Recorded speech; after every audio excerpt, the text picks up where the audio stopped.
Okay, Chair and members, we're now live. Thank you. Welcome to this virtual meeting. This will be conducted with members and officers at various locations, communicating via audio, video and online. There's also the opportunity for the public and the press to listen to and view proceedings. Before the meeting starts, I'd like to invite the committee, member and scrutiny manager to explain how proceedings will work and to take the roll call to confirm that members, officers and registered speakers are in attendance. Thank you, Chair. I'll start with the roll call. So I'll start with members. For quick speed, I'm just going to call surnames. Councillor Albert. Yep. Allen. Yes. Aspinwall. Yep, present. Barnard. Present. Thank you. Claire Billing. I am here. Judy Billing. I'm here. Bishop. Here. Brown. Here. Bryant. Here. Clark. Here. Collins. Davidson. I've just received apologies from him, Chairman. Bill Davidson, thank you. Okay. Davis. Here. Deakin Davis. Apologies from him as well, Chair.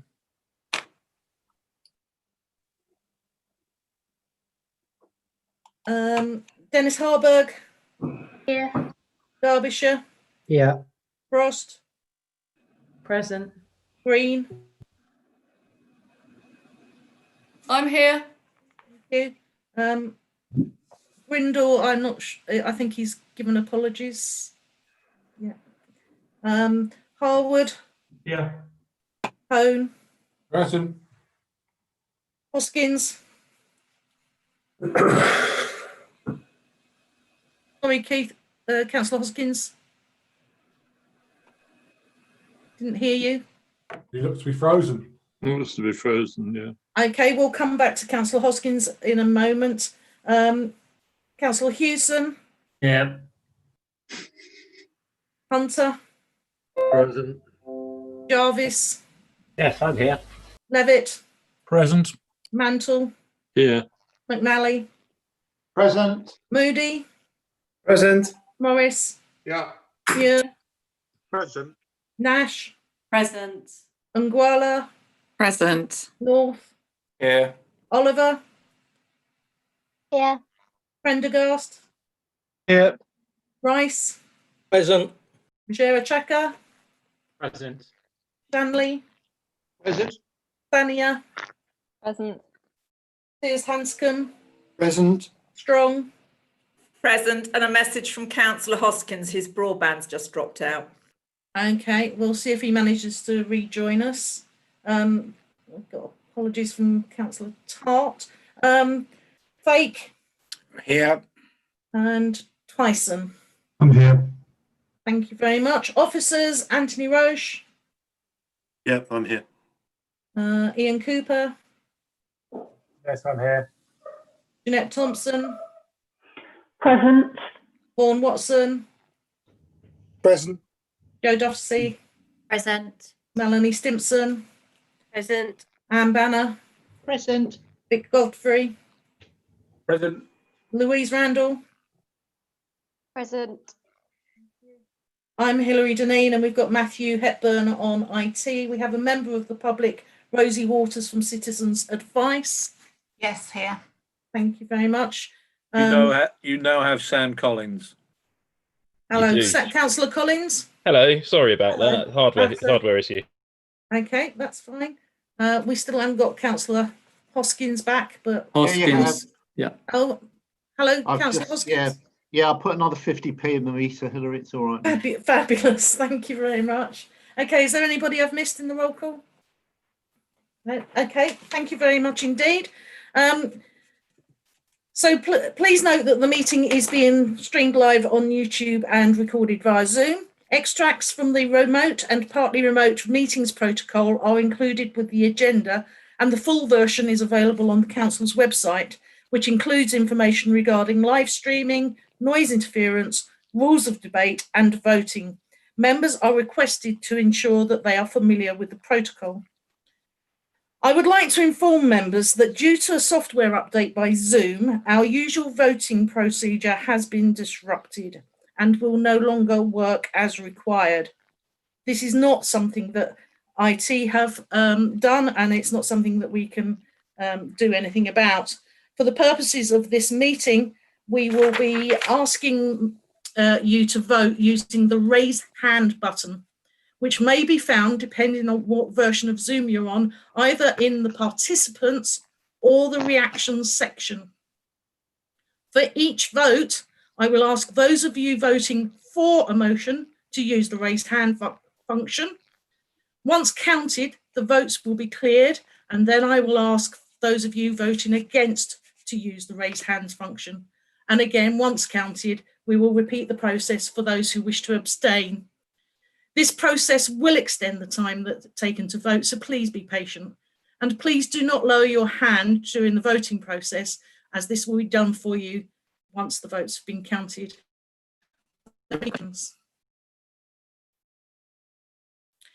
Okay, I will hand over to the Vice Chair of the Council, Councillor Val Bryant. Thank you very much. Thank you. First of all, item 2, apologies for absence.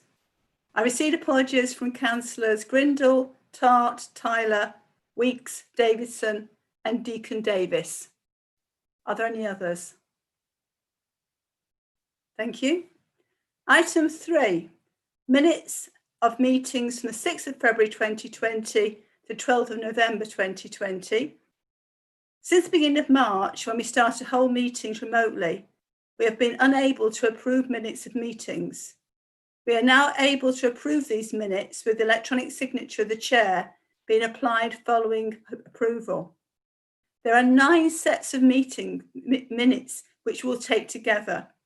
9th of February, 27th of February, 16th of April, 4th of June, 9th of July, 27th of August, 24th of September, 8th of October and 12th of November. I would like to propose that we take as read and approve as a true record the minutes of these meetings the Council held on these dates. Can I have a seconder, please? Very happy to second, Chair. Thank you. Are there any comments?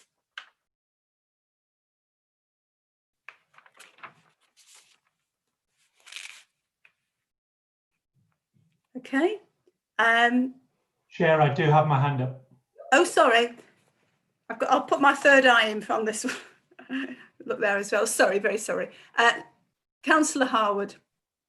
Thank you, Chair. I do understand the exceptional difficulties that we've been through, obviously, that we're all fully aware of. You don't need to brief me on. But I mean, for me to legitimately to say I can remember exactly what happened in January, February of 2020, and that the minutes are an accurate representation, I'm afraid I understand the situation we're in, but I just feel I have to say, I think it's very unfair to ask us to recall 11 months of meetings and their individual accuracy over such a long period of time. I'm happy to say, yes, let's go ahead, but with the official note that I do so with some unease. That's it simply, Chair. Thank you very much.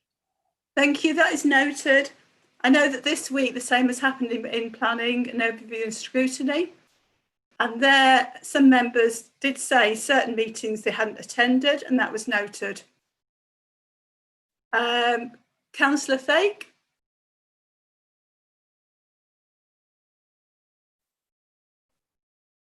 Thank you, Madam Chairman. Sadly, I was testing the raised hand for voting. I did not mean to speak on this matter. Thank you for noticing it, which only goes to prove the system does work, and I apologise. Thank you. Councillor Allen. Just to remind Councillor Harwood that if you check in advance, you can look at what's going to come up in the meeting and read back over your notes. Thank you, Councillor Allen.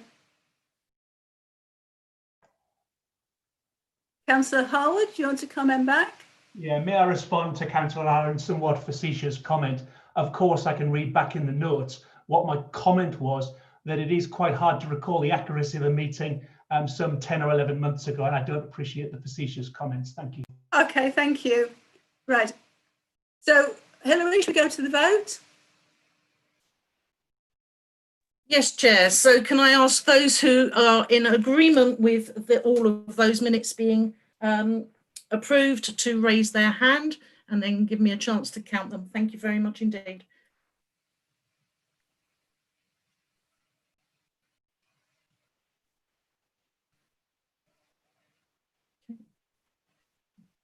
Thank you, and I'll clear those. Can anyone who wishes to vote against, please now vote.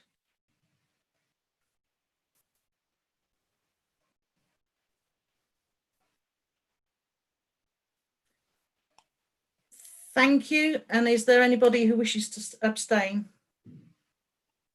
Yeah, I must abstain, and I'm very surprised that other members haven't. Excuse me, Councillor Barnard. Yes. You've not asked if you may speak. We're actually voting. All right, I won't the time speak then. for speaking on this one has gone. We're up to abstentions. Okay, whatever. Continue, please, Hilary, with the abstentions. Okay, Councillor Barnard, did you want to wave your hand under abstention? Oh, I'll raise my hand, yes. Oh, sorry, I spoke. Yeah. Are you able to use the blue hand at some point later on in the meeting? That's carried, Chair, so the minutes have been voted as approved. Thank you very much. Right, thank you. So I authorise the committee member and scrutiny manager to apply my electronic signature and initials to approved minutes. Okay. Right, number 4, notification of other business. There's no other business being notified. Number 5, chair's announcements. 1, audio recording. In accordance with the council policy, this meeting is being audio recorded as well as filmed. The audio recording will be available to view on RodGov and the film recording via the NHDC YouTube channel. Climate emergency. Members are reminded that this council has declared a climate emergency. It's a serious decision and means that as there is an emergency for all of us, officers and members have that in mind as we carry out our various roles and tasks for the benefit of our district. Declaration of interest. Members are reminded to make declarations of interest before an item. The detailed reminder about this and speaking rights is set out under the chair's announcements on the agenda. Rules of debate. Please may I remind you that the normal procedure rules in respect of debate and times to speak will apply. No speeches may be made after the mover has moved a proposal and explained the purpose of it until the motion has been seconded. When seconding a motion or amendment, a member may reserve their right to speak until later in the debate.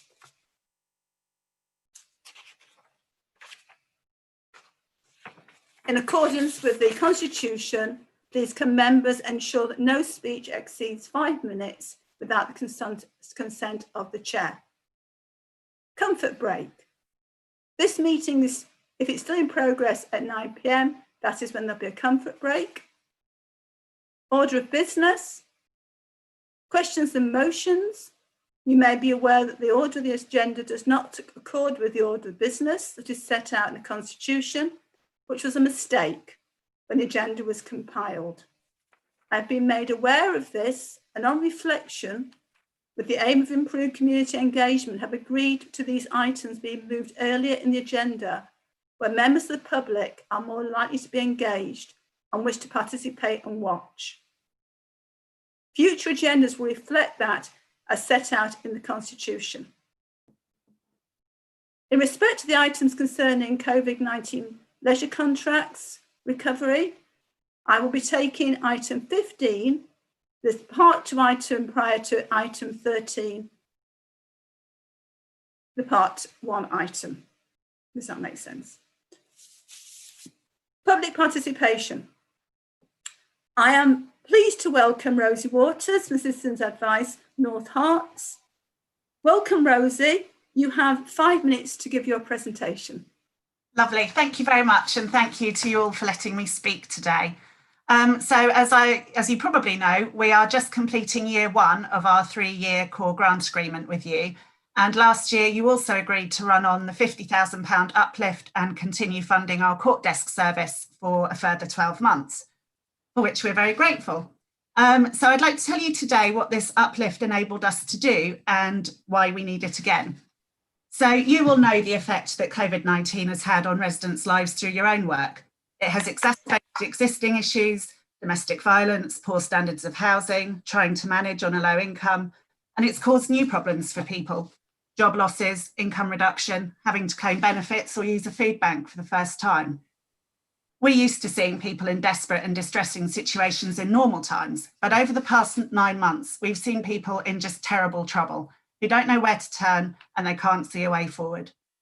We've provided ongoing casework and specialist advice to people with no income, people who are facing violence in their own homes during lockdown, people who have no food, nothing to cook with, people who are being harassed by landlords as they fall into rent arrears after losing their jobs.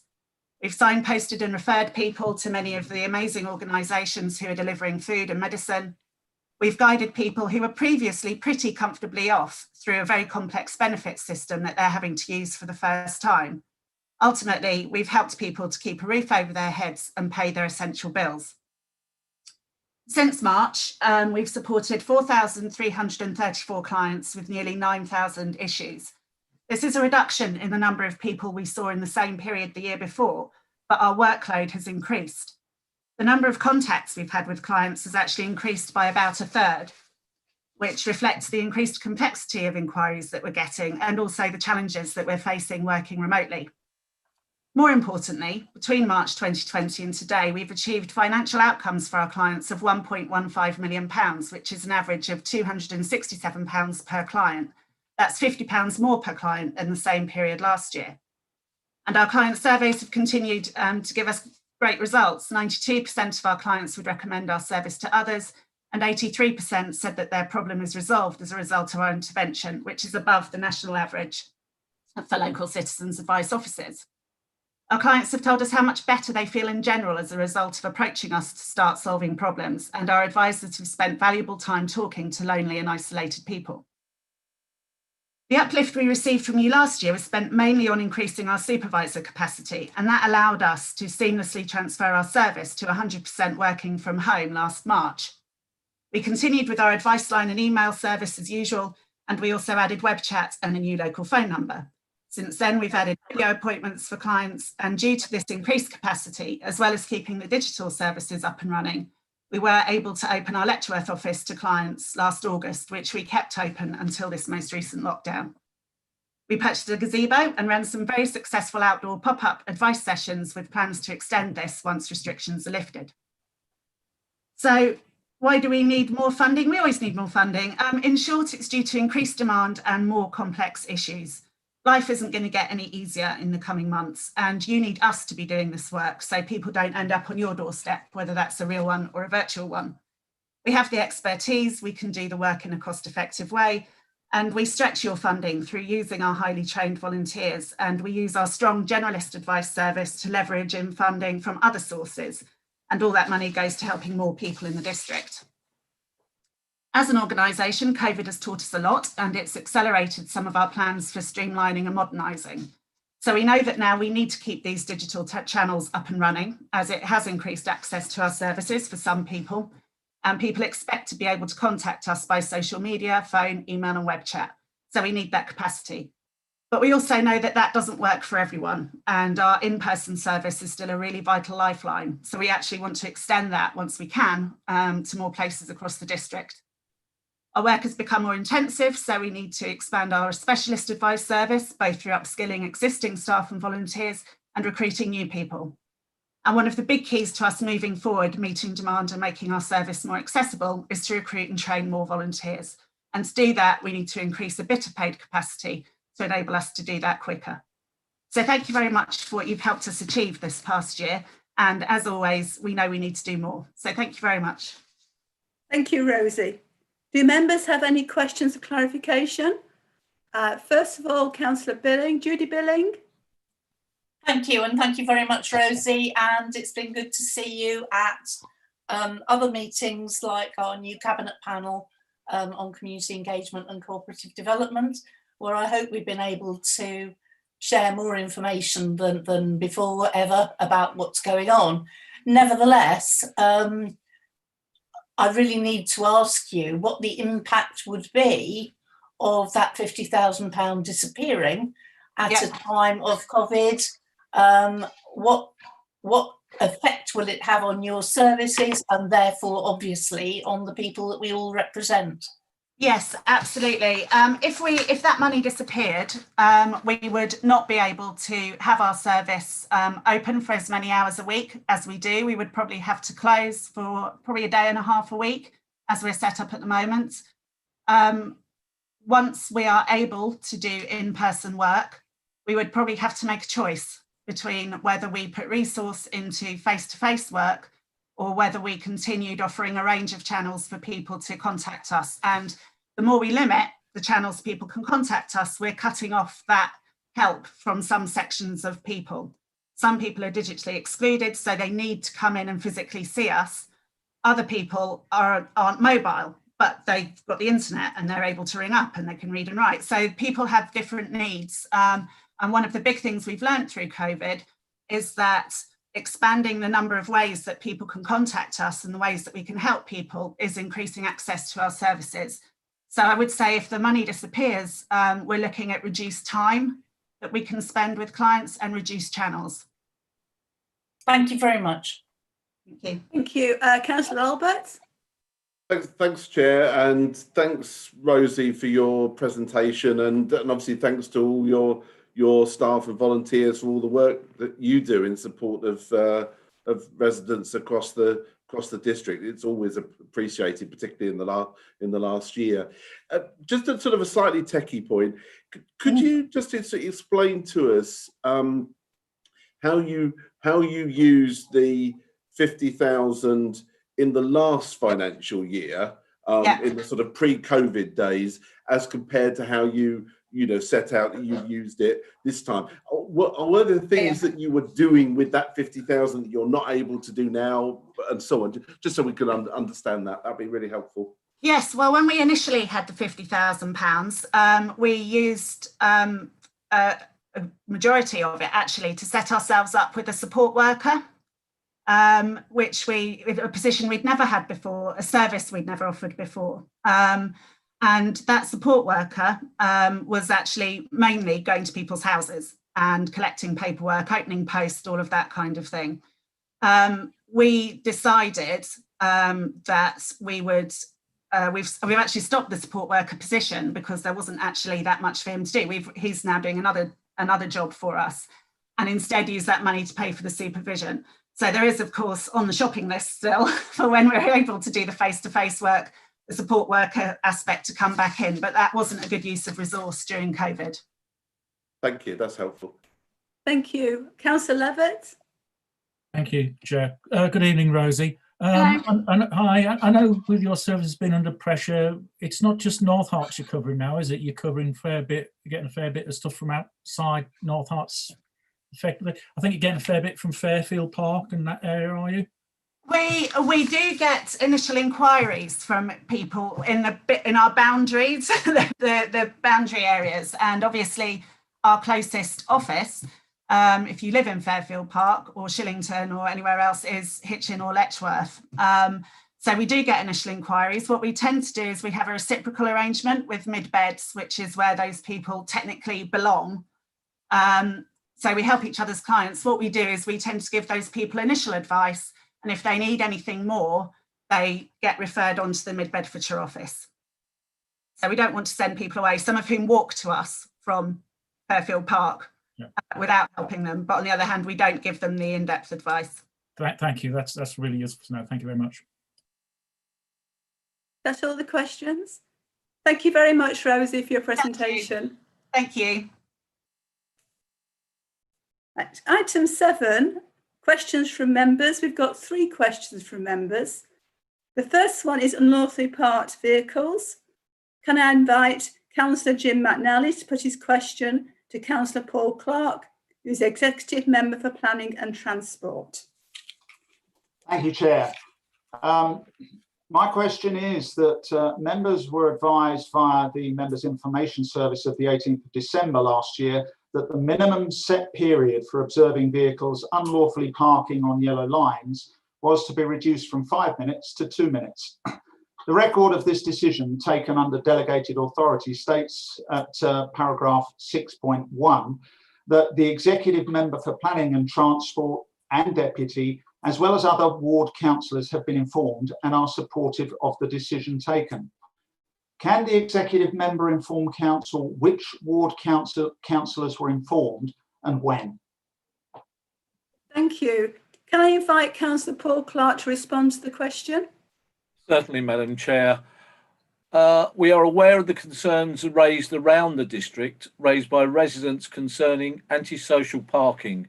One area being antisocial parking, particularly outside the takeaways and other areas, such as post offices and ATMs within the town centres, and also within the neighbourhood centres. Examples include Baldock, Bell Row, issues previously raised by Councillor Muir and local residents, with vehicles parking in the street and across entranceways, picking up takeaways. In Hitchin, Bancroft with the Chicken George takeaway. Takeaways in Nightingale Road. This has been an ongoing issue and has increased during the pandemic with issues raised by residents. Pizza, kebab and curry houses on the corner of Bearton Road and Brampton Park Road.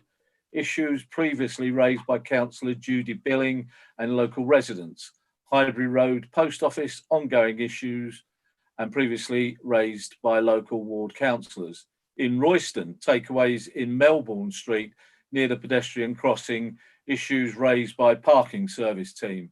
On a general point, our parking enforcement officers continually encounter issues with vehicles parked on double yellow lines, which has increased during the pandemic, particularly with click and collect and more restaurants offering takeaway. This is not to adversely affect businesses, only to encourage those using these businesses to park reasonably on street. We are aware of cars not moving on when a civil enforcement officer asks, as they are aware of the 5-minute period, not deemed appropriate to have a 0 time period in terms of loading and unloading. Civil enforcement officers do need an observation period.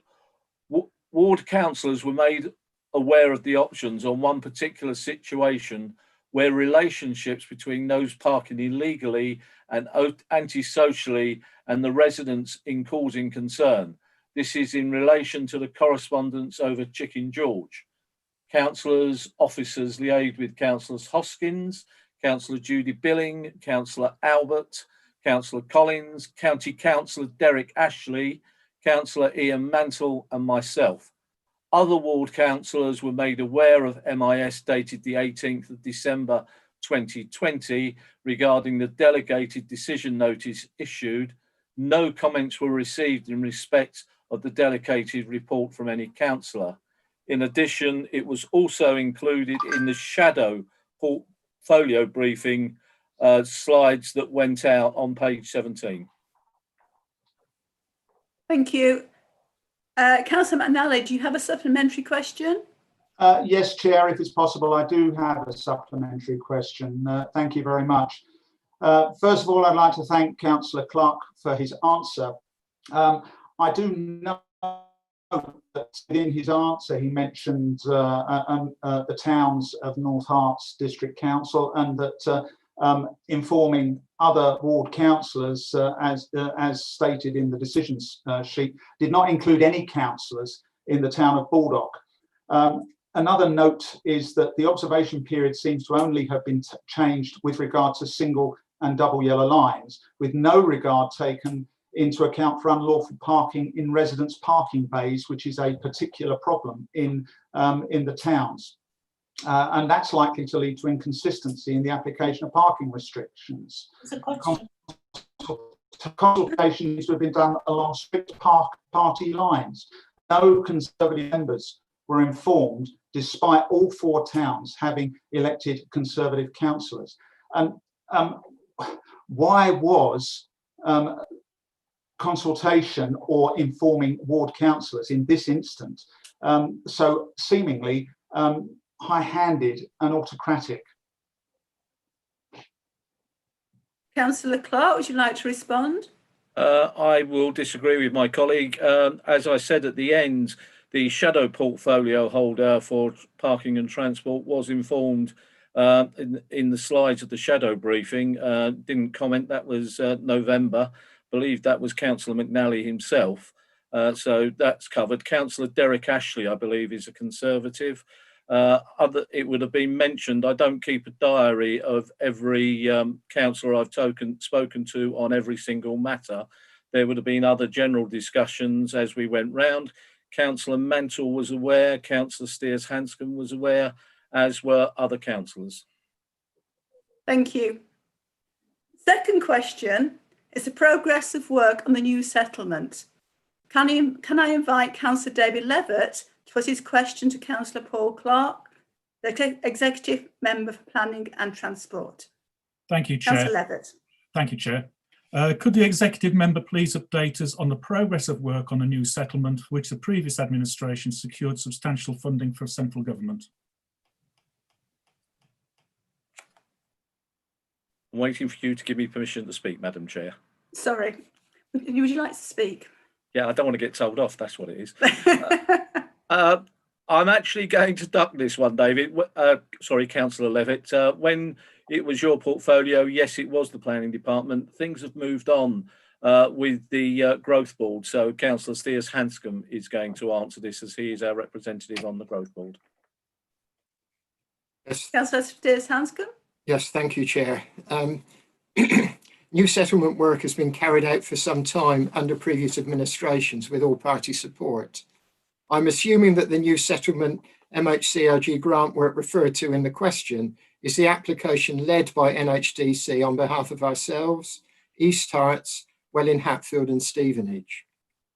This award was for approximately £250,000. The projects agreed to be funded within this award, which included forecasting population and economic growth through to 2050, and the typologies of settlements are complete, and there is a small amount of money left. A further MHCLG grant application under the previous administration to continue this work and bring Broxbourne into the project was unsuccessful. This administration fully intends to continue this work as we are able, working with the same partners with the addition of Broxbourne. I am chairing and Anthony is leading a growth locations, new settlement infrastructure work stream as part of the North East and Central Herts Strategic Planning Group, which is part of the Herts Growth Board. We are using the remaining grant, around about £30,000, to map out the next steps of this work. In summary, the work undertaken so far is being rolled forward into the Growth Board work, specifically the NEC group, which meets the joint working criteria of the award, and the work stream led by Anthony with the support of Ian Fullstone and planning colleagues on growth and new settlements. Thank you. Councillor Levitt, have you got a supplementary question? Yes, thank you, Chairman. Thank you, Councillor Steers-Hanscom, for your answer on that one.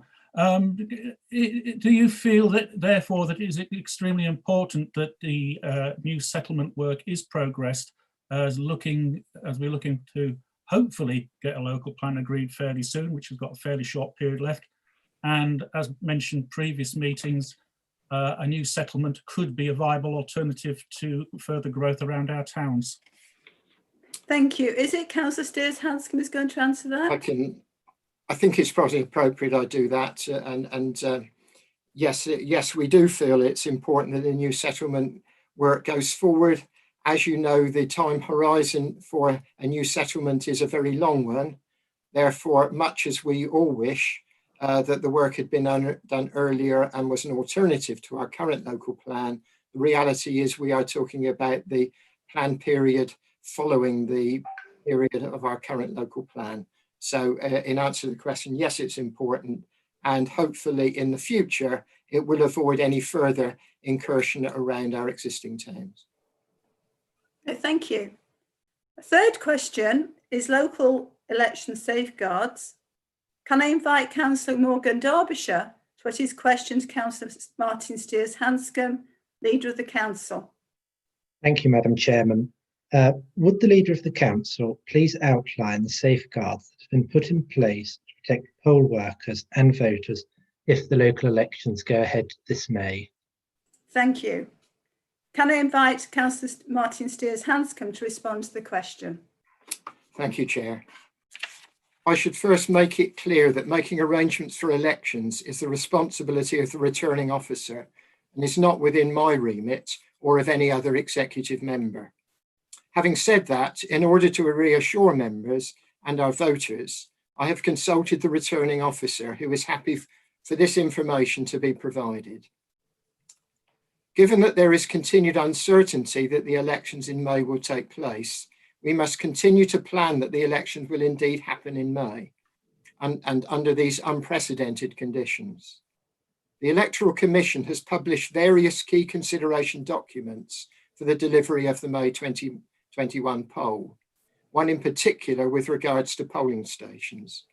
These documents have been developed in consultation with the Association of Electoral Administrators, Solace, and the Cabinet Office. The general public health principles to help to mitigate the risk of the spread of the virus are expected to be followed by both the electorate and polling station staff. These are to maintain social distancing, clean hands regularly, avoid touching face, limit the number of contacts, wear a face covering where necessary, self-isolate, and get a test where necessary. There will be regular cleaning throughout the day of touch points, such as doors, polling booths, and any writing implements, although voters will be encouraged to bring their own pen or pencil to the polling station. Additional staff will be employed to stand at the entrance of the busier polling stations to manage entry to the station for social distancing purposes, as well as to encourage voters and other stakeholders attending the polling station to abide by the public health measures in place, such as the wearing of face coverings, sanitising hands on entry and exit, and to answer any questions about what to expect inside the venue. Polling station staff will be encouraged to take regular breaks wherever possible to allow a rest from wearing face coverings. There will be additional signage to remind voters of the need to follow public health guidelines, such as social distancing, the wearing of face coverings, and only entering if symptom-free. Hand sanitizer will be available at the polling station, with voters encouraged to clean their hands on entry and exit. The use of face coverings will be required for all individuals in a polling station, unless they are subject to an exemption or are a member of staff working behind an individual screen, in line with government regulations. Spare masks will be available to those who have not brought their own face covering. Where stations allow, a one-way system will be adopted to ensure that social distancing can be maintained. The polling stations are being assessed to consider the most appropriate layout of desks and polling booths to help maintain distance between the polling staff and between polling staff and voters. The UK government have currently confirmed that there will be no test and trace requirement to record the contact details of those entering a polling station for the purpose of voting, even where the polling station is located in a building where this would usually be required. There will be some documents and papers that will be shared, and staff will be reminded that they should only be present if they are well, avoid touching their faces, and regularly and frequently wash their hands. There are many other electoral processes which need safeguards in place, and this is just a sample of the measures that can be expected at polling stations. This is under review on an ongoing basis through the Council's Elections Project Board and meetings that the returning officer has held with her Herts counterparts. The safety of everyone is of paramount importance, and I encourage you to contact the returning officer should any member have any further queries or concerns. Thank you. Councillor Derbyshire, have you got a supplementary question? Thank you, Madam Chair. I do. Would you agree with me that it is dangerous for any political party to be asking its candidates and volunteers to hand-deliver campaign literature, while the district is in the highest tier and the government's message is still stay home, stay safe? Yes, I would agree. Simple answer. Thank you for a simple supplementary to answer. Thank You're very you. welcome. Thank you both. Item 8 is notice of motions. No motions have been received. Item 9, items referred from other committees. A is referral from Cabinet on the 15th of December 2020, the IT capital purchasing of laptops. Councillor Ian Albert to present and propose, please. Madam Chairman, can I just a point of clarification? You didn't mention it in your spiel at Minnie, but is it still clear that members must have their cameras on throughout the meeting so that they can participate and vote? Is there someone who hasn't? Yes, I can see a camera that is not on. It's Would you Councillor like to Richard tell me, Fake. because I can only see the Councillor number Richard on my Fake. screen. Ah, he's come back. Thank you, Madam Chairman. Right. Councillor Fake, stay on screen. Madam Chairman, I'm sure it is. my apologies. This is a hangover, I'm afraid, from the protocols that we have at another place where members are asked to turn their cameras off. Okay. I'm more than happy to have my visage permanently on. Oh, yes, please. Thank you, Councillor Strong. Councillor Ian Albert. Thanks, Chair. I'm not sure how to follow that. Thank you. We've got paper here on purchase of laptops that's referred from Cabinet. There's 2 recommendations in front of you on the capital programme and on bringing forward some further capital into this year's budget so that we can make some progress on purchasing laptops if colleagues here today agree. The report, as I say, details the budgetary proposals that have been included in the budget papers that are due to come to full council in February. And these proposals were discussed at the budget workshops that we had in early November. Now, the reason, I say, for bringing this forward ahead of the February meeting is twofold. Firstly, if early approval is granted, then the IT team can make an early start in this financial year with the procurement, build and distribution of the laptops to staff.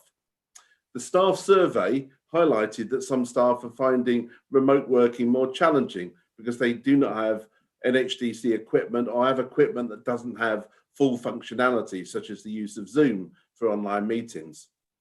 We've been in this remote way of working now for about 10 months and expect to continue to be so for some time to come. And indeed, obviously, some of the practices that we've got, like using Zoom, I'm sure we will still wish to continue in the future. So it's important that staff and indeed members are fully equipped, which will have a positive impact on well-being, as well as ensuring we can continue to serve our communities effectively. Additionally, a move to laptops will enable us to have a more agile approach with one core device that can be used both at home and in the office. And this approach will increase our flexibility and resilience, as well as saving us significant license costs from April 2021, because Microsoft are requiring us to have every device licensed, which means we would have to buy a significant number of additional licenses, which at today's prices are £395 each.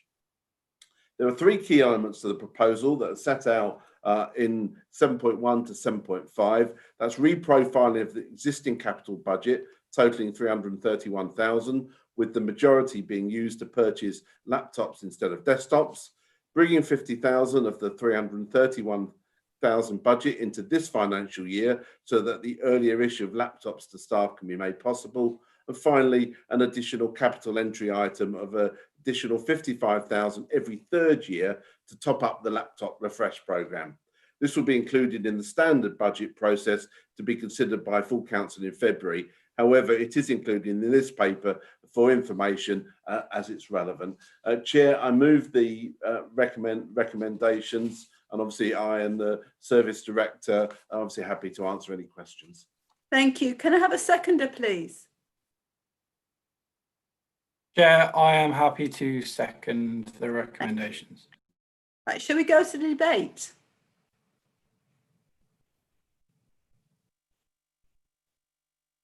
No hands up at the moment.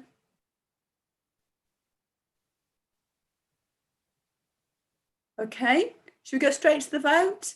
Hilary, could you read out recommendations, please? Take the vote.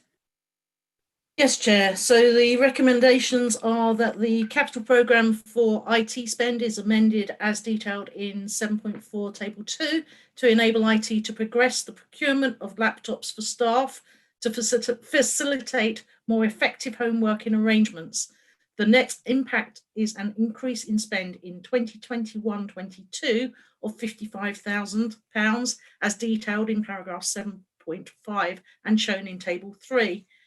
Recommendation 2 is that £50,000 of the capital is brought forward into this year's budget so that the IT manager can progress the procurement of the first batch of laptops so that delivery to staff can happen at the earliest opportunity. If I can ask members to raise their blue hand if they are in favour of those recommendations, please.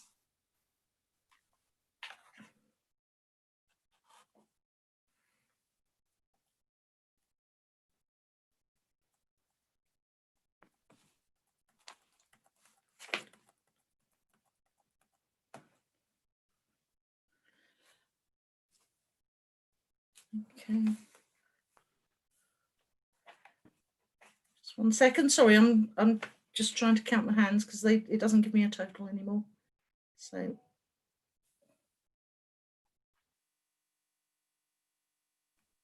Okay. I'll clear those if I can ask those voting against, please.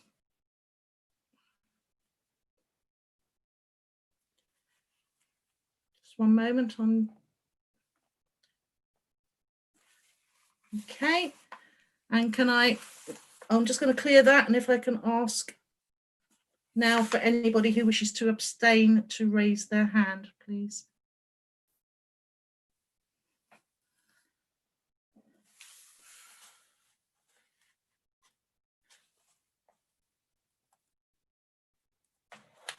Oh dear.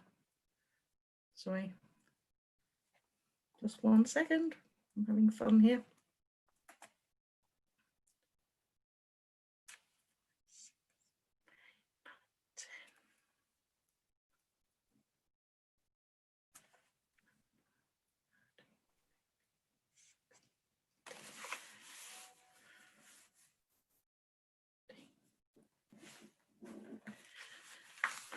Thank you, everybody. That has been passed, agreed. Thank you very much. Right, the next one is referral from Cabinet on the 15th December 2020, Investment Strategy, Capital and Treasury, Mid-Year Review, 2020-2021.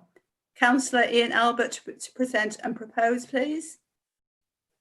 Thanks, Chair. The report's mainly for noting, but obviously happy to the Service Director to pick up any kind of questions or comments that you might have. The reports were referred on to full council to give you an opportunity to review the mid-year position on both Treasury and Capital, and you'll also see the end-of-year position as well. And clearly, we'll obviously be having a further discussion around investment strategy when we come for the 21-22 year, when we come to the full council in February. Table 2 on paragraph 8.4 highlights the capital spend that's been reprogrammed, including the amounts in relation to property investment that have been deferred due to the current economic conditions. Table 3 in paragraph 8.6 shows that the capital programme will be funded from section 106 receipts, grants and contributions and capital reserves. There is no requirement to borrow. It's worth also perhaps mentioning, I mentioned that to the Cabinet meeting that colleagues will probably be aware of the change on the Public Works Loan Board, was the place that we would go if we did need to borrow due to the ease of access and competitive rates. And as part of the spending review, the borrowing rates were decreased back down to the level that they were before they were artificially increased. However, this has been accompanied by restrictions on borrowing, meaning if there's anything in the capital programme that is investment primarily for yield, then the use of the Public Works Loan Board is not allowed. And clearly in the future, we would need to review our capital programme, ensure that it's compliant, and also make sure we fully consider the justification for capital projects in the future. But say we have no immediate need to borrow. Paragraph 8.10 details the impact of COVID-19 and the economic downturn on cash investment rates. The table in 8.12 also shows all the current investments that the council had at the 30th of September. The higher rates are longer term investments that were made pre-COVID-19. When they mature, they will be replaced, sadly, with new investments at lower rates. The council has received, as I think colleagues will be aware, significant values of grants to pay out to local businesses. During the period between receipt and being paid out, these amounts have generally been invested with the Debt Management Office of Central Government. This reflects that we have been at maximum limit for other types of investment, an oversupply of cash in the market, and the uncertainty of when the money will be needed. And the DMO, the Debt Management Office rates, fluctuate around 0% and indeed sometimes go negative.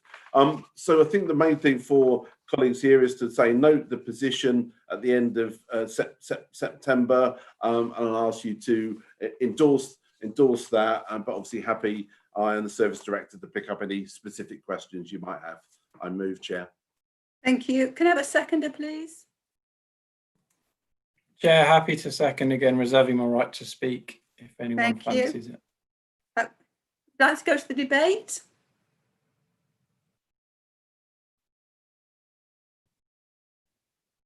No hands up at the moment. Okay, shall we continue to the vote? Hilary, could you read the recommendations, please? Certainly, Chair. Let me just get myself in the right position. So the recommendation is that the position of the Treasury Management activity as at the end of September 2020 be noted. Can I ask all of you who are in favour of that to please raise your blue hand?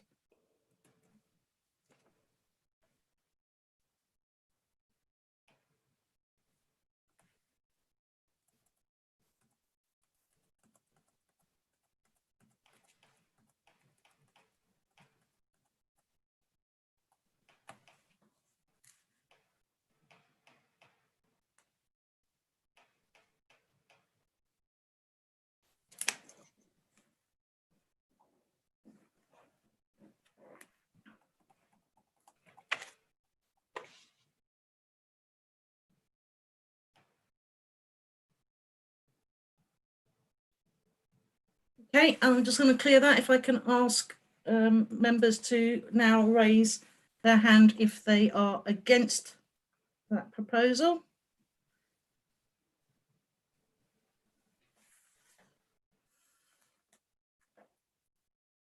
Okay, and now can I ask those who are wishing to abstain to raise their hand, please?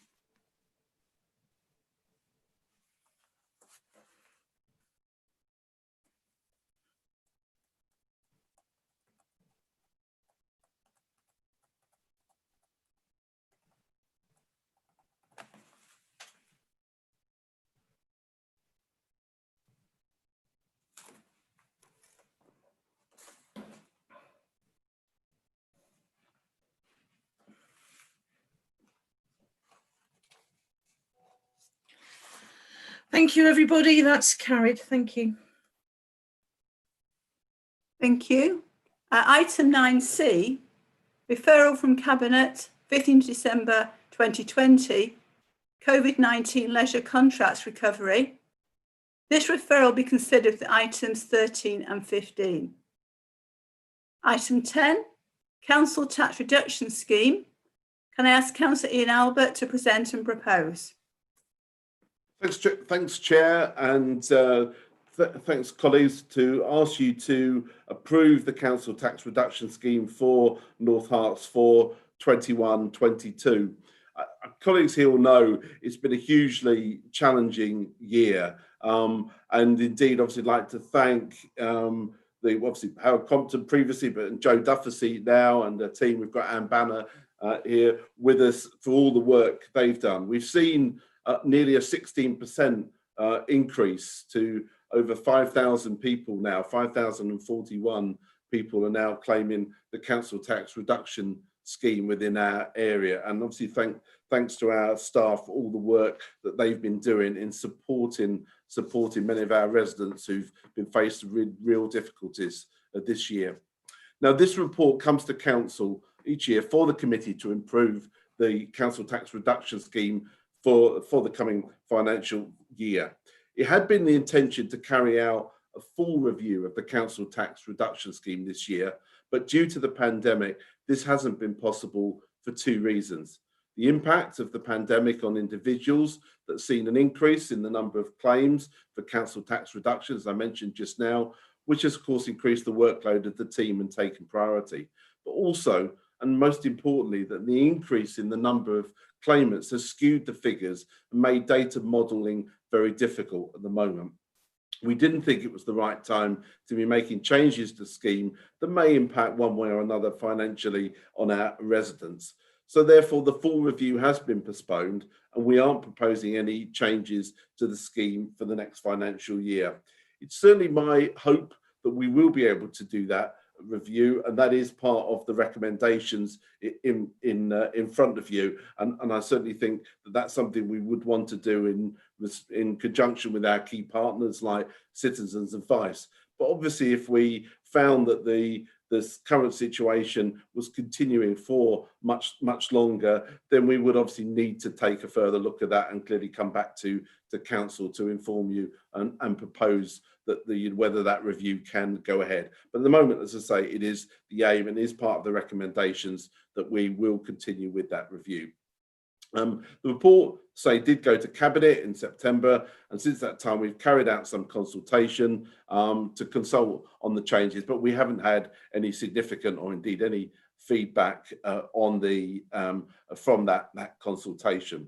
It's worth also saying that 2.3, the recommendation 2.3, which is covered in paragraphs 8.11 to 8.18, which is the additional support that we provide to parish, town and community councils after the council tax reduction scheme was introduced in 2013.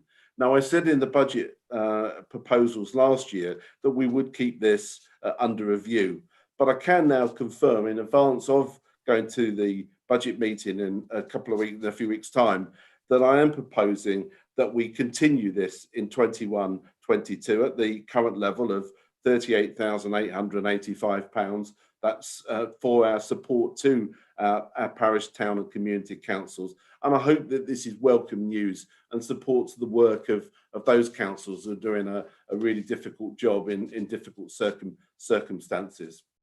So, colleagues, I would ask you to, as I say, to support the recommendations that are set out there in 2.1 to 2.4. As I say, I'm happy, and obviously we've got the officers here also to answer any questions that you might have. But I move those recommendations 2.1 to 2.4, Chair.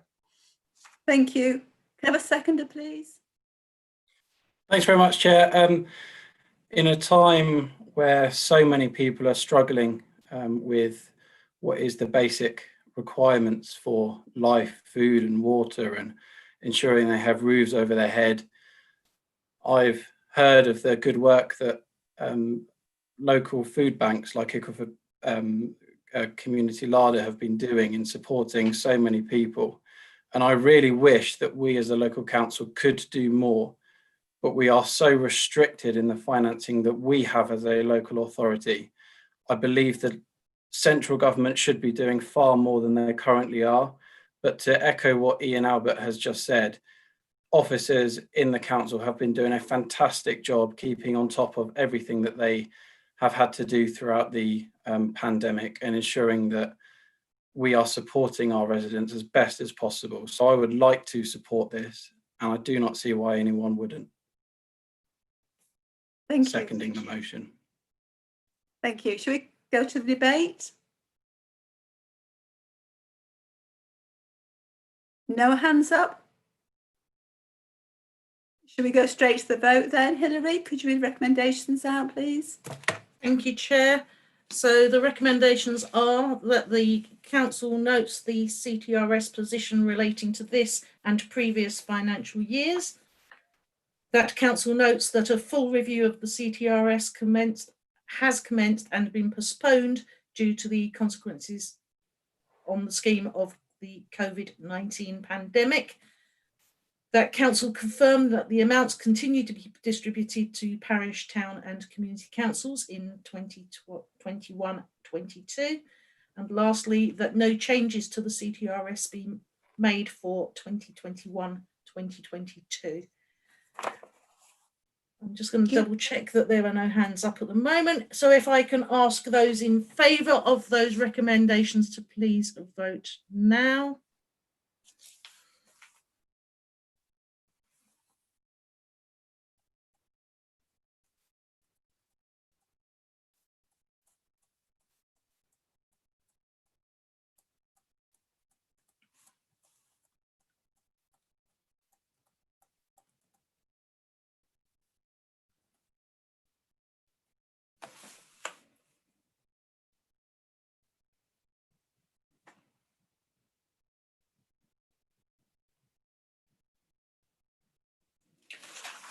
I'm just going to clear the board and ask anybody who wishes to vote against.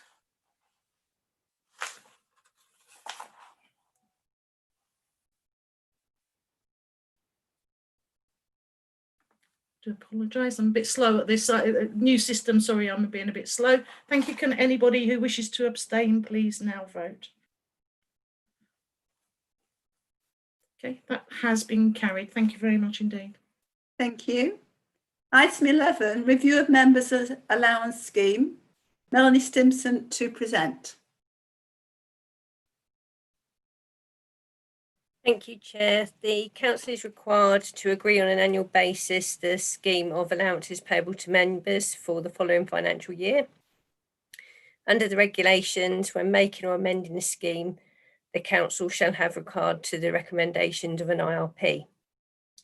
The IRP acknowledged that members were very aware of the costs of the scheme and for a preference of linking any inflationary rises to the consumer price index.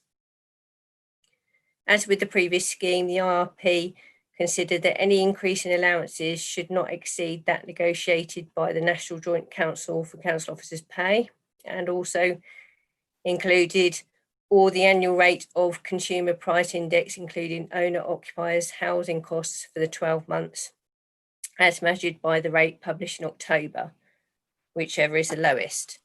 Therefore, the IRP have recommended that the basic allowance should be increased by the consumer price index, including owner-occupiers' housing costs.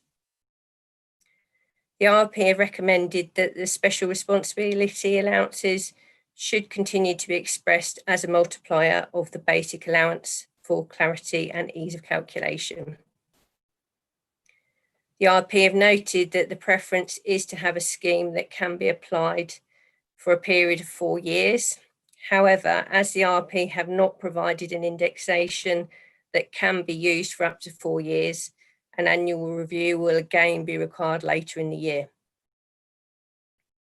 The reasons provided by IRP for this are to do with the current economic climate and the current pandemic, changing the council operating procedures and meeting arrangements, and that the matter of multiple SRAs requires a review as well again. The allowance of the independent person and the reserve independent person of the Standards Committee was not within the remit of the members' allowances regulations. However, the IRP agreed to consider the allowance as part of their review, as the allowance had not been assessed since 2012, and the role had also since expanded to include potentially sitting on a panel to consider complaints against statutory officers. Having met with the independent person and considered both written and verbal representations regarding the role and responsibilities, the IRP have recommended that the allowance is increased to £2,500 for the independent person and £600 for the reserve independent persons. And we've now got 2 of those. The allowance for childcare and dependent carers allowance was considered during the last review and increased in line with the London weighted real living wage, so has been increased to reflect the current rate.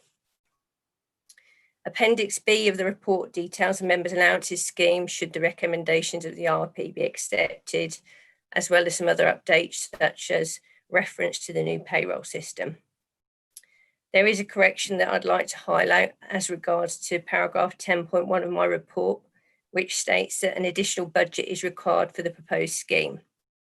There is already a separate minimal budget of £500 for the dependents and carers, and therefore the proposed increase to the members' allowances scheme can be funded from within the existing budget provision, and no additional budget will be required. As highlighted in paragraph 10.3, there are financial implications to the budget regarding dependents and carers allowances, which are difficult to calculate, as there are variables that affect this, such as the number of newly elected members that may need this allowance, the number of meetings scheduled, and personal circumstances as to whether it is required. Also, whether meetings will continue to be on a virtual platform, whether they will return to in person or as a hybrid model. So, Chair, I refer you back to the recommendations as contained within the report. Thank you. Thank you. Can I have a proposer, please? Yes, Chair, I'm happy to propose. Members will see from the report and then from the introduction that we've received that we have the report of the independent review panel, and indeed we now have a settled formula which indeed year by year keeps this council's allowance scheme the lowest in Hertfordshire.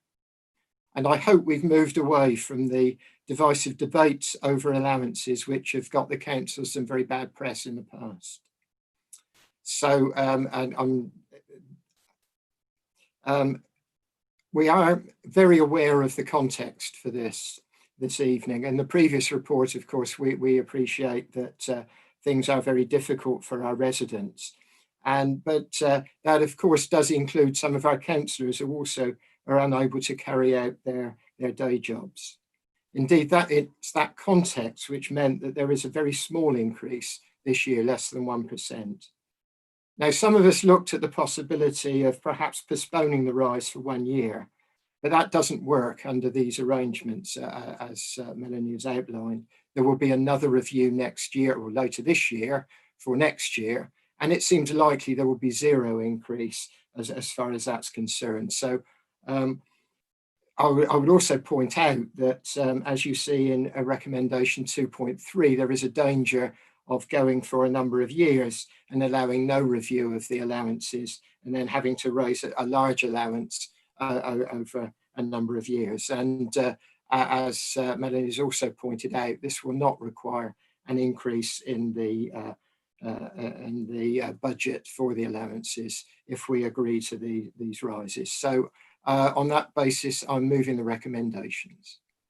Thank you. May I have a seconder? Yes, thank you, Chair. I'm happy to second, but on balance, I think I might just reserve my right to speak later in the hope that I won't have to. Thank you. Thank you. Right, shall we go to the debate? Councillor Levitt, would you like to start the debate?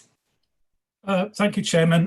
Thank you, Councillor Hanscom, and thank you, Melanie. I'd also like to propose a couple of slight amendments, and one is we usually put a little bit on the recommendations that we thank the independent review panel for their work, and if we could just add that as a recommendation 2.4, please. Happy to accept that, yeah, Chair. Thank you. The other one I would like to come back on is I hear what you say, Councillor Hanscom, about the application of the rise for the cost of living type thing. However, I find I think it's not a lot, but I do find it's rather inappropriate at this particular time. We've heard from other members already tonight about increases, particularly around the council tax and that. And I do take the point it's difficult if we end up in the position we were before, where we fall behind. So I'd like to propose an amendment that's, I think, may cover both of that, and that is that on 2.2 that we accept the members' allowance scheme for 2. As set out in Appendix B, and accept the cost of living rise, but defer the application of that rise until the 22-23 year. So we will see it eventually, see it a year later. We just don't take it this year, but we apply it next year. And I think that gets around the problems of taking the rise this year, but stops us getting behind. And of course, as you say, Councillor Steers-Hanscom, there will be a full review later in the year, and we can make any changes we wish to at that time and review that again at that time. Councillor Steers-Hanscom. Are you young? Certainly, this was, I referred to that earlier, and we did look into the possibility of doing that. But having looked at the rules, there is no way that we can actually take it next year, because next year there will be a report, and if the increase next year is to be the lower of the cost of living rise or the staff increase, if, as the government has indicated, and I wish they didn't, because I think our staff deserve better, but the government's indicated there will be a freeze on staff apart from the health service. Therefore, we wouldn't be able to take the rise next year, which is why I wouldn't support that amendment.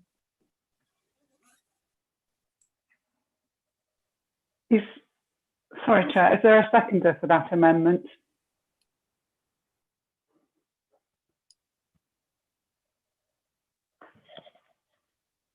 Chair. Could we have a second of the amendment, please?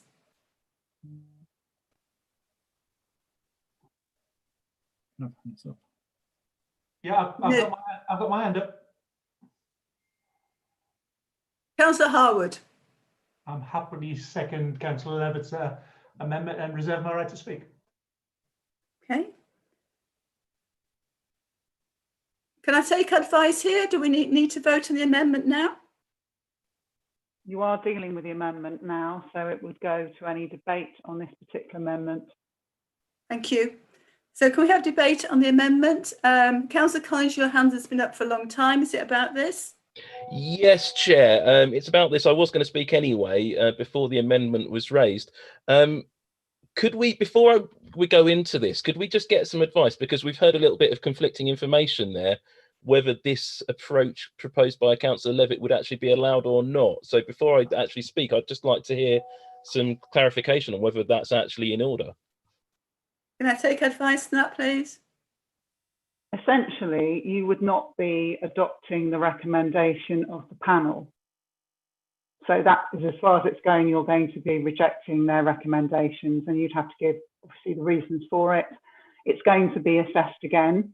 It will have to be assessed anyway. And so they will make fresh recommendations for you to look at. So I don't think you can adopt this for 2022-23, because you're going to have to take into account the recommendations that they make later on this year.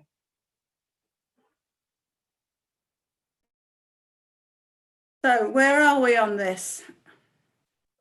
Chair, if it makes it easier, I'll just tweak my amendment just to say that that we change, we don't accept the members' allowance scheme for we don't accept the increase for that cost of living. However, everything else is fine. I totally agree with 2.3 and everything else in there. And I think the only thing that 2.2 covers is that cost of living rise. As somebody's already pointed out, yes, it does. I don't want to go against the panel, but I don't think it's right to take that amendment. I don't really want to get into things, but what I'm really saying is we shouldn't take that rise this year. And if there's any easy way of doing it, I'd love to do it and just say, we accept all recommendations except the cost of living rise. That's what I'm trying to get over. And I'm happy to second Councillor Levitt's amendment of the amendment and reserve my right to speak. On a point of order, Chair, can I suggest that you take the recommendations into as they stand, and then people can vote effectively what Councillor Levitt is suggesting is that he would like to vote against the second recommendation. Can I take advice, please?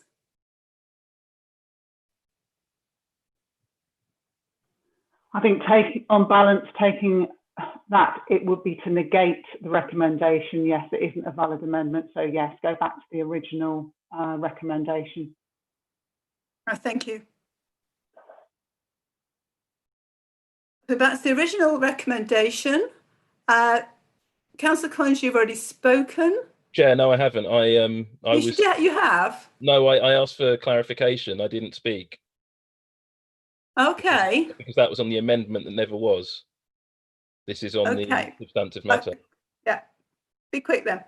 Well, the point I was going to make was my original point that, and it again is relating to point 2.2. So I've got two requests for you, Chair, that I think we should take 2.1, 2.2 and 2.3, well, 2.2 and 2.3 as separate votes. And I'd also like it to be a recorded vote. In my opinion, 2.2, while I completely understand the reasons for the IRP coming up with the solution they had, I think with the wider situation in our communities and in the world and in the UK as a whole, it's a little bit inappropriate right now for us to be giving, as councillors, to be voting for ourselves to have a pay rise, even though it's a very small one. I think it really is just not the right time for that, and it should be examined next year. I really don't think at a time when we're talking about raising council tax, at a time where there maybe have to be cuts to the services the council provide, that it's a good time for us to increase the councillors' pay. So that's why I'll be voting against 2.2, but I'm fully in favour of 2.3. And I'm very sympathetic with the position of Councillor Levitt, and it's something I know that we discussed in our group as well. So it is a difficult situation, but I don't think it's appropriate for councillors to get a pay rise at this point. This is a difficult situation. Back to the recommendations. From what I can see, we're actually looking at all four together. No, you can take them separately, Chair. I'm going to suggest that you take 2.1 and the new 2.4 together, which is thanking the IRP, and then you can do the other items. And then 2.2 and 2.3. Chair, could I ask, please, that we take them all separately? Okay. And Chair, can I also ask that we have a recorded vote? Yep. Right, so these are all going to be taken separately in order. And for each one, there's going to be a recorded vote. Okay, Hilary? You've got three sorry, speakers. I've got more hands up now. Yeah. I thought I was going to the vote. Right, let me find it. Let me remind myself where we're up to here. That we're talking about taking these separately for the vote, but we are now going back to debate on them. Yes? Okay. Right, so Councillor Ruth Brown. Thank you, Chair.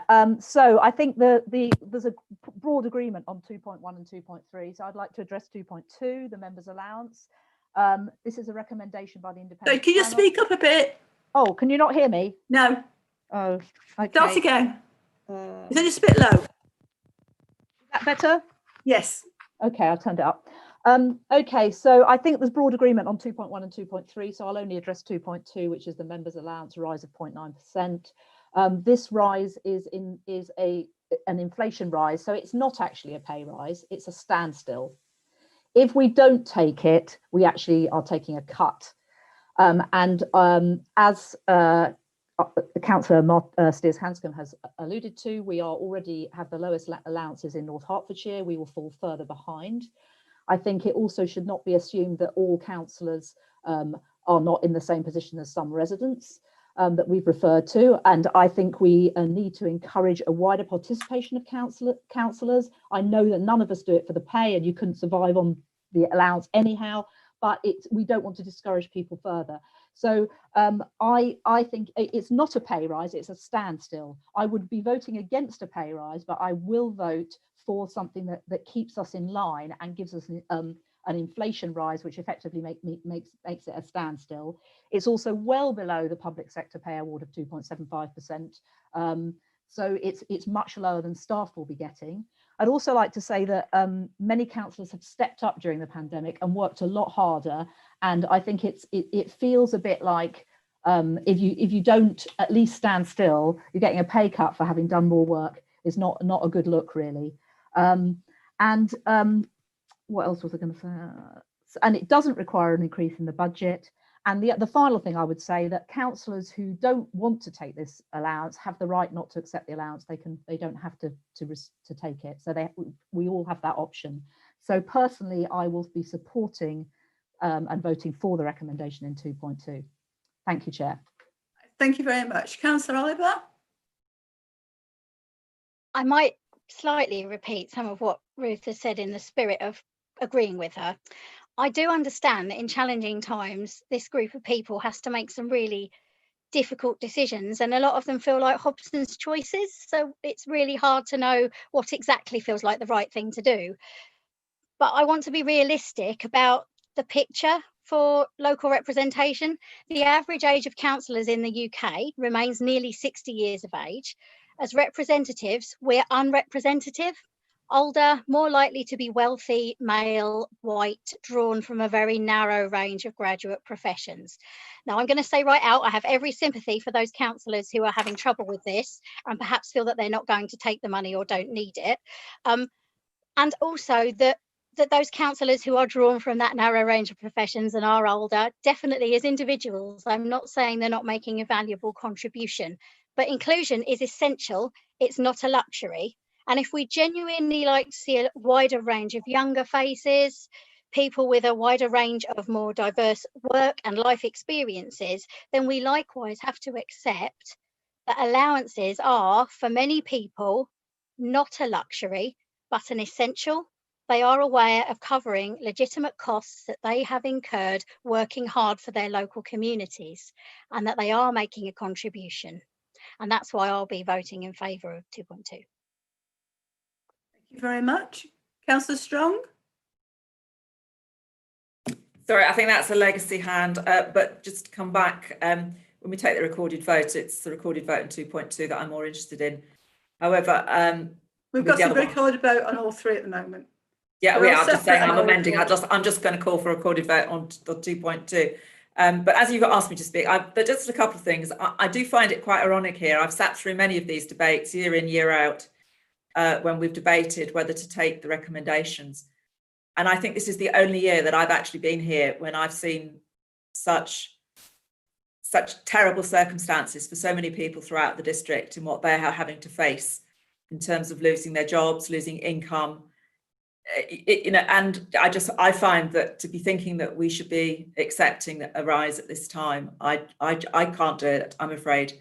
And we've always had this argument, oh, well, when roles have been reversed and the Conservatives have been the administration, well, if you don't want to take the rise, then, then give it to charity or whatever. And it's always up to members whether they've done that or not, because I've always understood it's very difficult to actually ask payroll not to actually pay it out to us. But it's just circumstances that we are in. I have never lived through something like this before. And for me, I just couldn't vote to take a rise at this time when there's so many in our district who are just struggling. It just sends the wrong message. Thank you. Thank you, Councillor Strong. Councillor Allen? Thank you, Chair. I was trying to decide whether to do this or not. £5,000 is the allowance amount that I receive. I've never asked for any, I've never claimed any expenses or anything like that. £5,000 is an allowance. It's not pay, it's what we get given, okay? My income is a carer's allowance. That's it, okay? I started a new business in January. It was DJing. Obviously, with what's happened, it failed. 5K might not seem an awful lot of money to a lot of people, but for the amount of work that we are doing as well, I'm in licensing and planning, and on the base level, I'm attending as vice chair all of those meetings, reading all of those amounts. I'm out and about in the community constantly. £5 a month, I don't think any of our constituents would complain about, because there has been an increase for all of the public sector, and we need to keep in contact with that. It's not pay, it's an allowance, and Ruth, I think, has put it best. Thank you. Councillor Fake? Thank you, Madam Chairman. Madam Chairman, I have to be absolutely frank and honest here. I would be disingenuous if I didn't say that I am in a dreadful conflict here.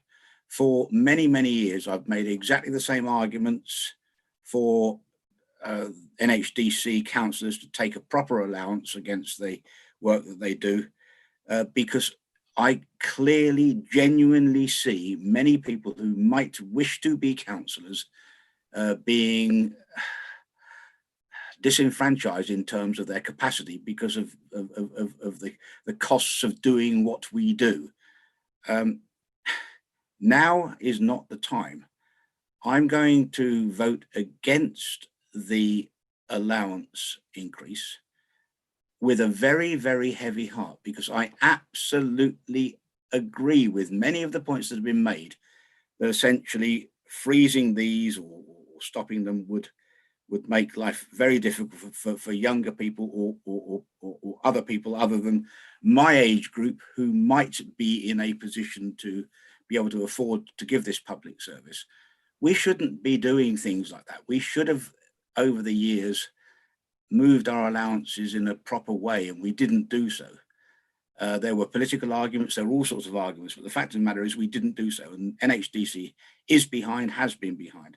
And I genuinely feel very awkward about this, but I think that Councillor Strong's point about the circumstances in which we now find ourselves, it sends some very, very mixed signals, and people leap on mixed signals. I don't do this with easily, because I think, frankly, we ought to be remunerating councillors, and you can call it allowances, you can call it what you will, in a fair and proper manner so that everybody is able to take this job on. I can't be more clear than I am. I do this with a very heavy heart. I'm not going to support it because of the circumstances in which we are in. But believe you me, I wish that we had not got into this situation. Thank you, Madam Chairman. Thank you. Councillor Harwood. Thank you, Chair. I appreciate the opportunity to speak. I actually find myself agreeing with Councillor Allen and Councillor Oliver. You know, the hard work that many councillors do, you know, with respect to the allowance we get, we hope we're providing a valuable service. But as this is a recorded vote, I need to feel to say that, as a couple of councillors have said, I can't vote for 2.2, for recommendation 2 in this particular instance. Of all of the years not to take a rise, I think this is the year, and it is the sensible thing to do to not accept that particular recommendation. I do publicly want to thank the remuneration panel, the independent remuneration panel, for the work. I'm not disrespecting what they do. I agree with Councillor Allen and Councillor Oliver and others about the hard work and the allowance, but now I'm afraid is not the time to take such an allowance. Thank you, Chair. Thank you. Councillor Barnard.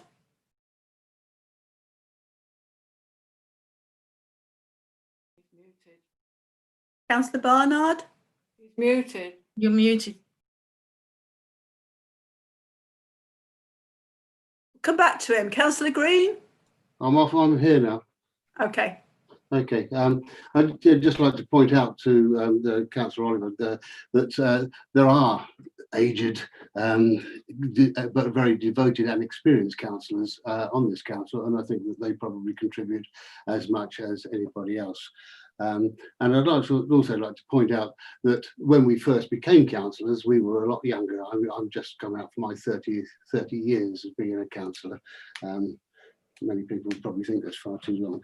However, I would like to see, and I can't see how Jeanette tells us that it can't be done. The panel have obviously studied the subject. They have said that we should have the cost of living increase or whatever it is.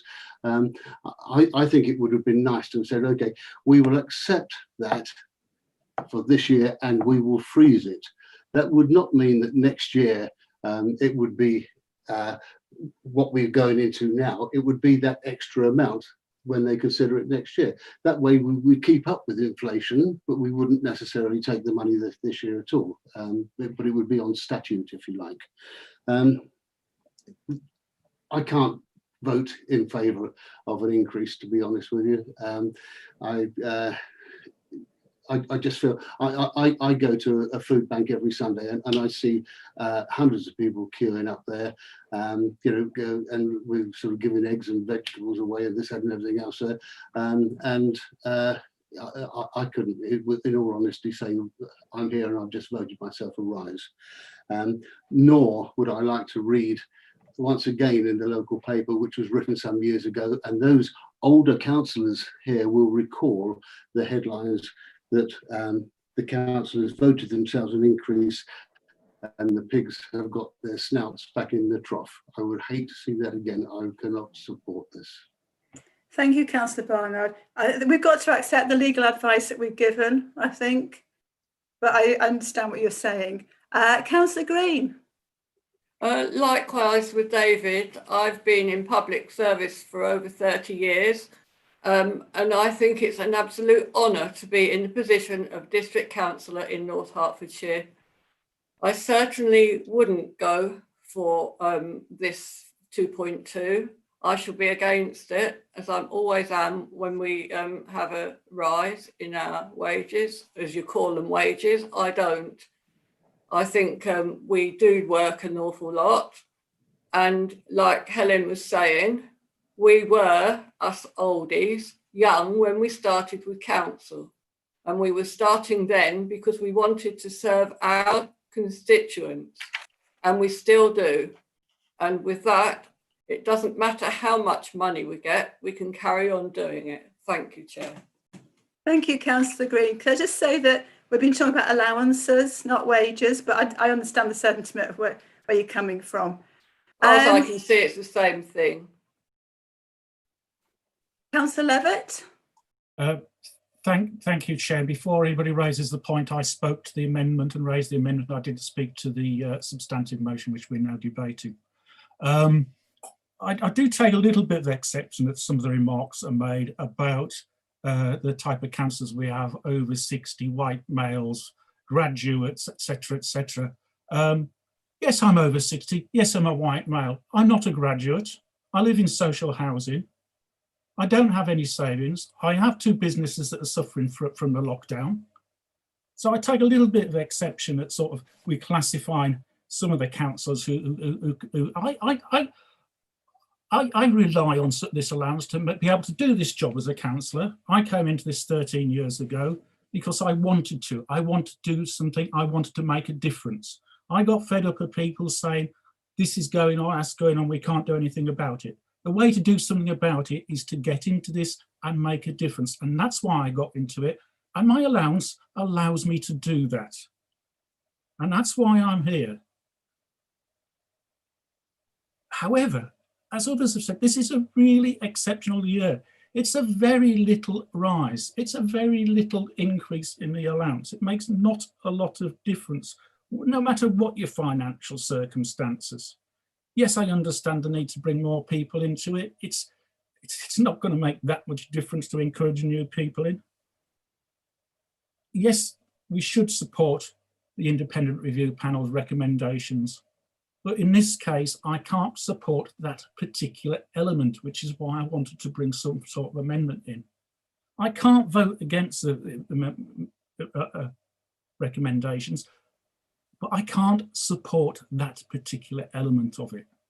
So I'll be abstaining on that particular part on 2.2, not because I don't want to accept the allowance, not because I think it's wrong, but because I think it should have been thought about a little bit more, and we wouldn't, if before this recommendation came to us, and we wouldn't have been in this situation of having to debate something that we shouldn't really need to be.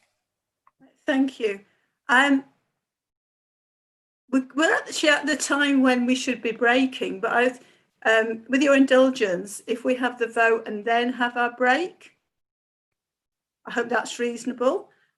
Just one last speaker, Councillor Judy Billing. Unmuted. Unmute yourself, Judy. I've unmuted myself and I'm just using my I've reserved my rights to reply, and I'll be incredibly brief because I hear myself making exactly the same speech every year about the need to find the widest possible range of people who are willing to serve their communities as local councillors. I every year say that actually the most shocking thing about this debate is that we spend more time every time we discuss members' allowances talking about ourselves and our allowances than any other item on the agenda. And I think that is actually quite shameful in terms of what's important. I absolutely agree with everything that Helen Oliver and Ruth Brown said. I will be supporting the recommendations because, as I say, every single year, there is no point having a remuneration panel and then going against what they say. I think it's absolutely regrettable that councillors are in a situation where they have to mark their own homework in this absurd way, and that there ought to be a national scheme. I say it every year. I'm boring myself, so I'm probably boring all of you as well. I support the recommendations and will be voting for them. Councillor North, is it a quick one? A very quick one, Chair. Chair, I just wanted to say that I find this a very, very difficult one, and completely agree with Councillor Billing that we shouldn't need so much debate on this topic, and that the independent remuneration panel is there for a purpose. But I would like to agree with what Councillor Oliver said earlier, that in order for councils to move forward and to do what is best for society, we need to make sure that it is representative of the people that we govern. And we cannot do that unless we ensure that the barriers to entry to becoming a councillor are taken down. I do take issue, however, with the fact that there are certain councillors on here telling others that an increase in the allowance does not have much impact. There is nobody that can tell anybody else how much money increase or decrease will impact those people. That is not something that anybody should be suggesting nor talking about. Now, I unfortunately have found this very, very difficult because I very much sympathise with a lot of the things that Councillor Levitt has said. There are so many people struggling so much in the current circumstances that we shouldn't, and it is very, very difficult to support what is in essence an increase.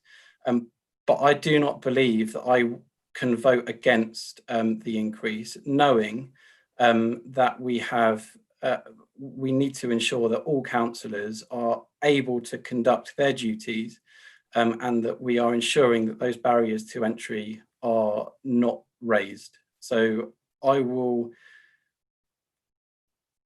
don't know what I'll do, Chair, at the moment, but I'm definitely not going to be voting against it. You might make your mind up in the next couple of minutes. Should we go to the vote? Hillary, Yeah. go to the Right vote. of reply. Can I have a right of reply, Chair? I'll be very brief. Sorry.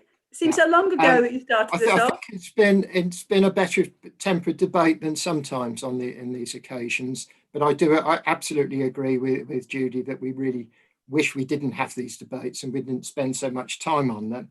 Just 2 points in answer to the debate. First of all, I think Ruth made the very good point that this is a standstill, not a rise. And absolutely, we have a panel, so it's about time. We've got a settled formula now. It's about time we let that go forward. The other point I would remind you that we won't actually save a penny of the council's budget on this. We can implement this within the existing budget. So there are times for gestures when we say we're with you to our public, but I don't think now is the time. I think it's far better, given that next year, in all likelihood, there won't be a rise, that now is the time to accept the recommendation of the panel. So I will be voting for all the 4 recommendations. Thank you, Chair. Thank you. We're definitely going to the vote now. Hillary? Yes. I believe that we're taken separately and that each one's recorded. Yes, so we now have 4 recommendations, and Councillor Collins has asked for each of them to be taken separately. So I am going. Point of personal clarification, rather. I was calling for 2.2 to be a recorded vote, not the rest.